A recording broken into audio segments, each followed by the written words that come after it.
Good morning, good morning, good morning.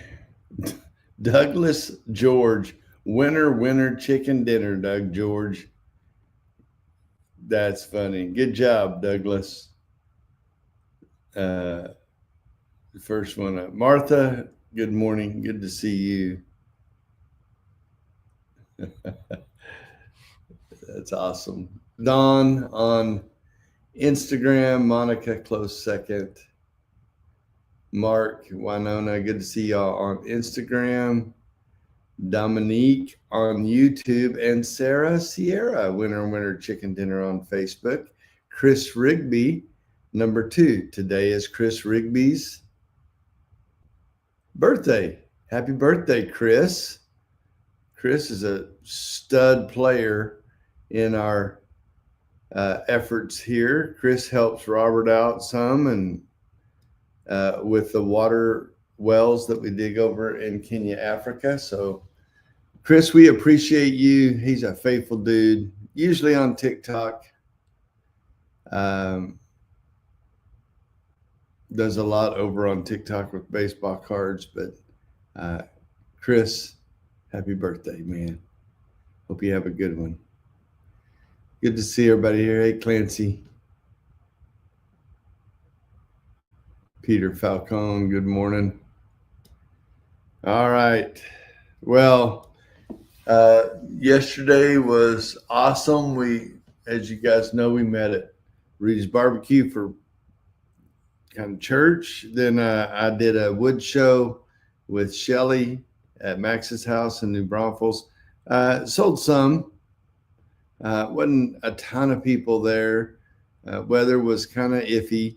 And I sold some stuff, but I learned a lot, watched people, what they walked by, what they saw, what was interesting on my table, what they picked up, what no one had paid any attention to whatsoever. Pretty interesting. I learned a lot about the things that I make and what people think about the things that I make. I had a lot of encouragement and whatnot from folks. So it was a lot of fun. All my kids came by to see me, except for Blake. He was busy, but so it was kind of nice. Enjoyed it. Enjoyed my day. All right. We are picking up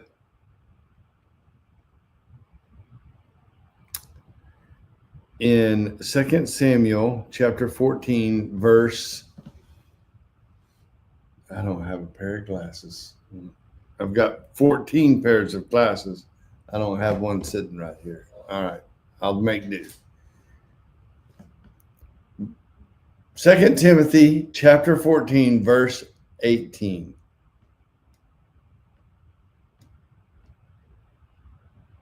Second Timothy 14:18 is where we're going to pick up. And we're going to really read for a while through the story of Absalom. And to lead up, just so you know, there's King David that we're studying, right? 2 Samuel, King David. David has a bunch of children by different women. He's got a bunch of different baby mamas. And Absalom is over here as one of his sons. There was Ammon and Tamar. Absalom's sister Tamar. Ammon was over here, another mom. Absalom unalived Ammon for being inappropriate with Tamar, and the sentence should have been the death penalty according to Mosaic law. So Absalom fled, ran away, and for 2 years Absalom was off kind of in hiding and exile. David's son. And David's the king, so he's the one that should have invoked this judgment on Absalom. Didn't happen. In fact, a lady, Joab, second in command. Joab is David's general, second in command. He's his right-hand guy. Joab convinces that Absalom should come back. So he convinces a woman to tell David a story And the story led David to understand and believe that he should forgive Absalom, so to speak, and bring him back. And I was kind of on Absalom's side in what happened with Ammon, because he brought justice to a horrible situation. But now Absalom is back in Jerusalem. David is in Jerusalem. David says, I don't want to see him, but he can be back in Jerusalem. And Absalom is his son. And what we're going to read now is the story of Absalom wanting power, being a spoiled brat, and this division between David and Absalom. David showed mercy to his son, Absalom, brought him back to Jerusalem.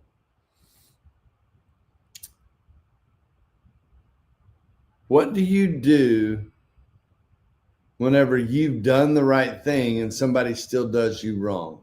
You've done the right thing. You made a good choice. You've showed grace, mercy, forgiveness, whatever it is. You've been kind to somebody who does you wrong.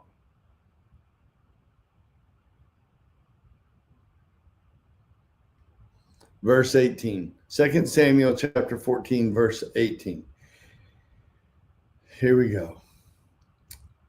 Then the king answered to this woman that convinced him to bring Absalom back to Jerusalem, do not hide from me anything that I ask you. And the woman said, let my lord the king speak. And the king said, is the hand of Joab behind with you in all this?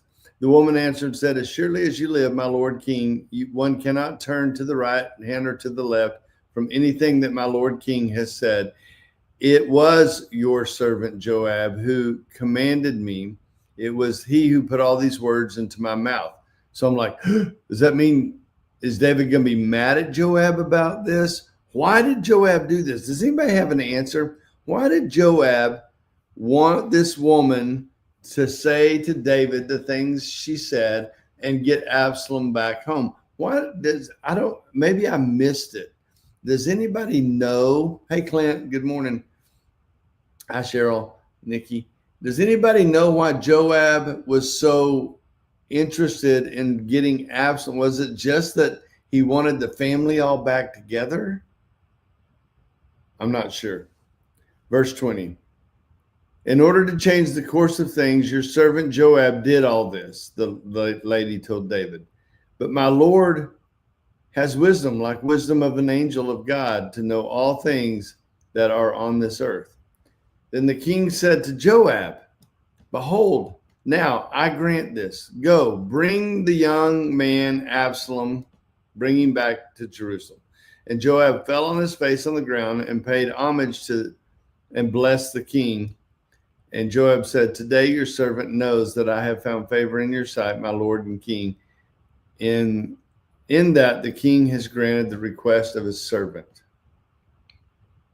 Does anybody know why this was so important? Hey, Dad, good morning.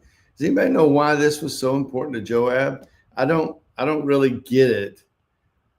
Fell on his face and praised David for giving him. David could have probably wiped Joab out if he wanted to for going against or behind his back. I don't know, but there's some reason that I can't figure out why it was so important to Joab for Absalom to come back. But anyway, David granted him permission to bring Joab back. Verse 23. So Joab arose and went to Geshur and brought Absalom to Jerusalem. And the king said, let him dwell apart in his own house. He is not to come into my presence, David says. So Absalom lived apart in his own house and did not come into the king's presence. Now, in all of Israel, there was no one. This is interesting. Watch this. In all of Israel, there was no one so much to be praised for his handsome appearance as Absalom. So Absalom was a stud. He was the most handsome man in all of Israel. He was good looking. He was charismatic. He was charming. Had Hey, rough Texan cowboy. I'm a Texas cowboy too, just so you know. I'm a Texas cowboy too. Not in any cult, just Texas cowboy. Jesus loves you, man. I hope you can find the Lord.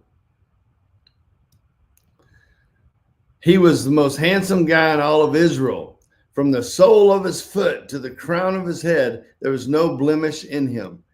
And whenever he cut the hair of his head, for it was at the end of every year, he used to cut it. Whenever it was heavy on him, he cut it. He weighed the hair on his head 200 shekels by the king's weight. So I don't understand. Maybe that he is good at growing hair. I don't know what, maybe he had beautiful, long, curly locks. I don't know. Interesting. They gave us how much his hair weighed whenever he would cut his hair. And somehow that's talking about how great he is. There were born to Absalom 3 sons and 1 daughter whose name was Tamar. He named his daughter the same as his sister, Tamar. She was beautiful. She was a beautiful woman.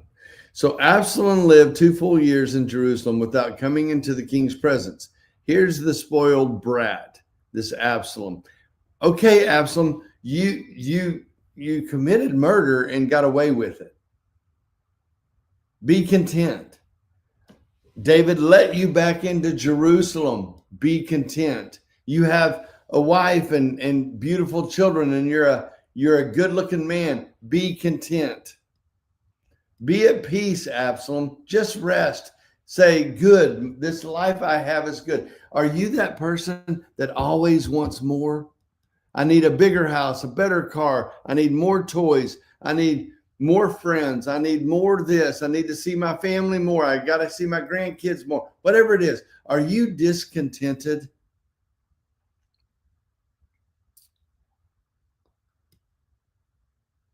It would have been appropriate for Absalom to be thankful that he's alive, that he gets to live in Jerusalem, that he's good looking and charming, that he has a family and kids, that he has friends. Just Absalom, just take a deep breath and be content with what God has given you grace with. He lived 2 full years in Jerusalem without coming into the king's presence. Absalom sent for Joab to send him to the king, but Joab would not come to him. Absalom starts bugging Joab. He sends message to Joab. Joab, come talk to me. And I want you to get me an audience with the king. Let me go see the king, Joab. Joab wouldn't go address him. Joab had already said, no, you don't get to go into the presence of the king. It's done. It's over. It's a rule. Absalom, be content. Accept your situation. Absalom says, no, I'm not doing it. I'm not doing it. I'm not doing it. Joab would not come to him. And he sent a second time, but Joab would not come to him. Then he said to his servants, see, Joab's field is out next to mine. He has barley in there. Go and set his field on fire. So Absalom's servants set the field on fire. He didn't get his way, so he set Joab's fields on fire. He couldn't get Joab to do what he wanted. So he threw a fit and set his field on fire. Joab arose and went to Absalom. He did get his attention, and he did get Joab to come talk to him. See, this is the classic example of somebody who can't get the attention that they want. Maybe they don't feel the love that they want. Maybe they have been rejected or abandoned, whatever it is. And so they do something negative to get attention. And to them, that attention is good enough. Negative people, some people will get attention no matter what. And if it has to be negative attention, then so be it. I'll take whatever attention I can get. That's a terrible way to live, that I'll get attention somehow. I'll get you to pay attention to me somehow, even if it's negative attention. It's terrible to parent your children in a way that you give them a voice when they give you whenever they're seeking negative attention. Don't let your kids get negative attention.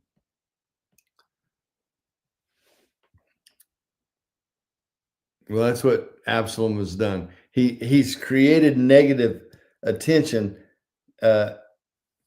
Ultimately, this isn't going to work out 3 or 4 chapters down the road here. It's not going to work out well for Absalom, but he's demanding an audience with the king that Joab will listen to him, and he set his fields on fire. So Joab goes to him and says, "Why has your servants set my field on fire?" Absalom answered, "Joab, behold, I have sent word to you. Come here, that I may send you to the king to ask why I have come to Geshur. It would have been better for me to be there still."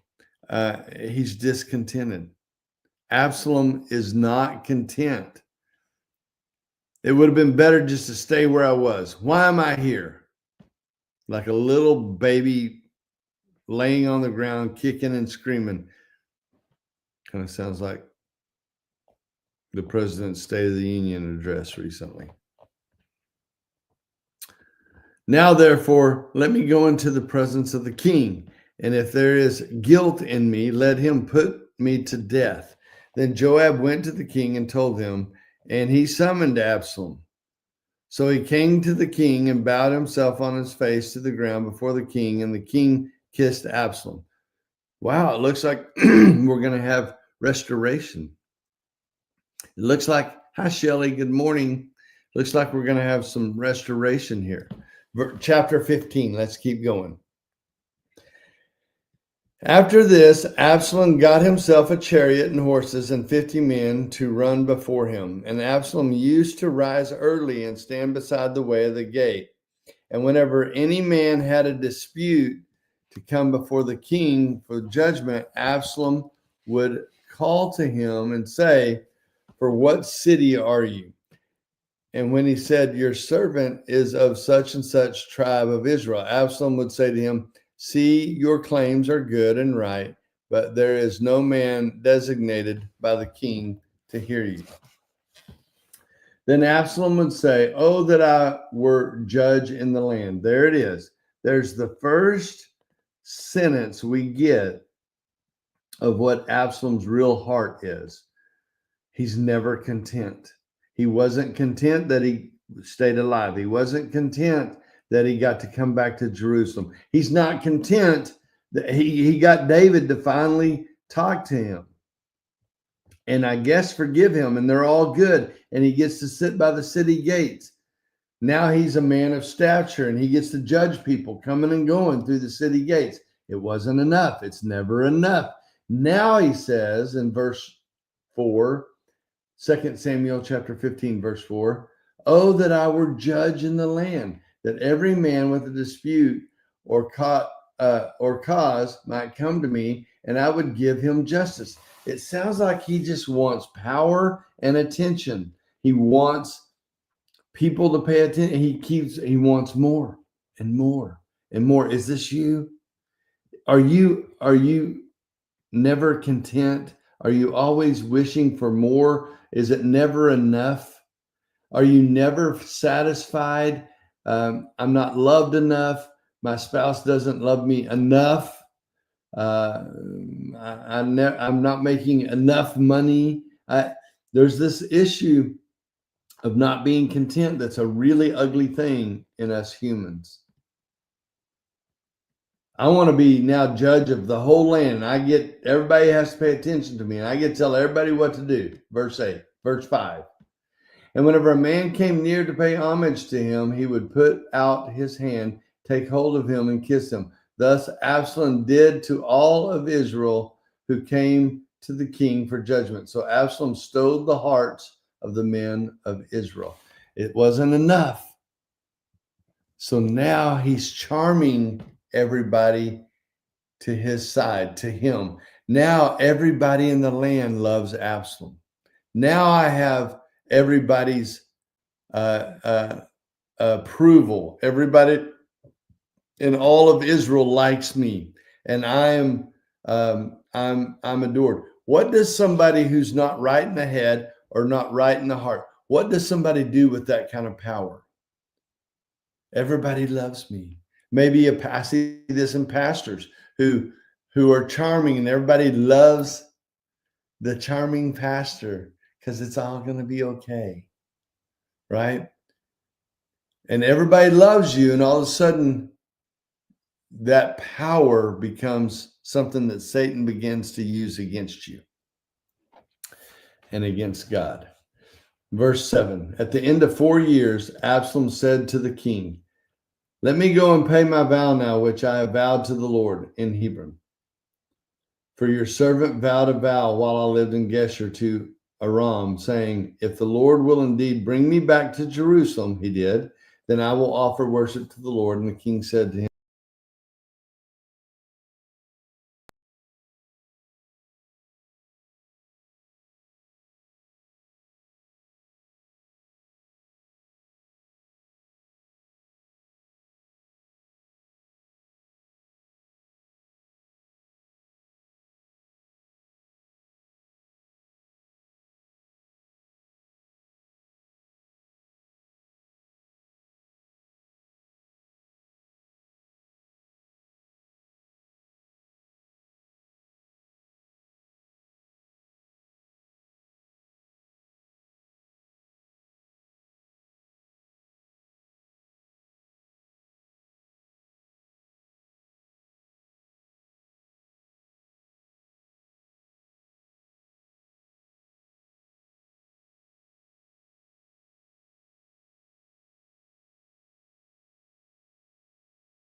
State over there.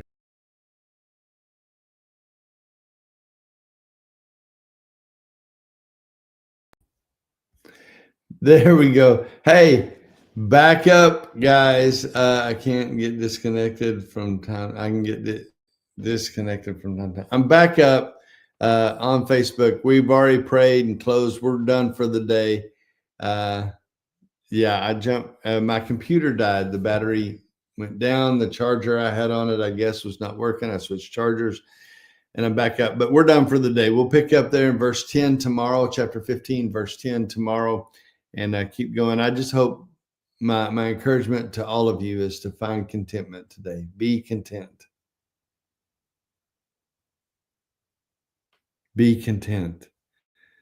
Don't need more all the time. Hey, Doug. All right. We'll see you. Debbie, Sissy, Joe, Martha, Clancy. Thank you, guys. All right. We'll see you back here tomorrow. Keep on keeping on. Bye, Instagram.